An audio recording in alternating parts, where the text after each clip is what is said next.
একটা খবর, সেটা হচ্ছে সংস্কার হচ্ছে গণতান্ত্রিক ছাত্র সংসদে বদলে যেতে পারে নামও। গণতান্ত্রিক ছাত্র সংসদ মানে এনসিপির ছাত্র সংগঠন মহা ধুমধামে তারা এটা গঠন করছিল, দেখছেন না কত মান অভিমান হয়েছে। ঢাকা বিশ্ববিদ্যালয় বলছে যে প্রাইভেট বিশ্ববিদ্যালয়গুলোকে বাদ দেওয়া হচ্ছে, এই নিয়ে কি পরিমাণ তাদের উত্তেজনা। বছরখানেক আগে বা 7-8 মাস হবে, এখন উত্তেজনার ঠুস নাই। আসলে শুরুতেই ভুল। আমি বারবার বলি, দেখেন নেপালের ঘটনা থেকে শিক্ষা নেন। নেপালে এই যে এত বড় ছাত্র বিক্ষোভ হলো, ওদেরকে বলা হলো তোমরা সরকারে আসে, ওরা বলছে না, এটা আমাদের কাজ না, সরকার সরকার আপনারা চালান। যার কারণে আমাদের আন্দোলন, যে পয়েন্ট, এগুলো আপনারা মানে মানে অব্যাহত রাখবেন, এগুলি ধারণ করবেন।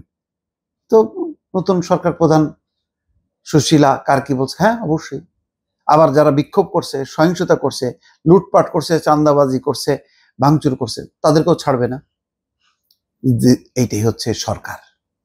আর আমাদের হারি বাবা, কতদিন পর 32 নম্বর আবার এক দফা ভাঙলো ইউনূস সাহেব, কি করলেন? আরো কত জায়গায় হচ্ছে, মব চলতেছে। এখানে দেখেন শুরুতেই মব শেষ করে দিছে, সুশীলা কার্কি শেষ করে দিছে। যাক, ওটা আরেকটা পয়েন্ট। এখানে পয়েন্টটা হলো যে আপনারা আন্দোলন করছেন, নেতৃত্ব দিচ্ছেন, রাজনৈতিক দল করা আর ওই স্রোতের সামনে থাকাটা আরেক বিষয়। ভুল সিদ্ধান্ত হয়েছে, এটা আরো পদে পদে বুঝতে পারবেন।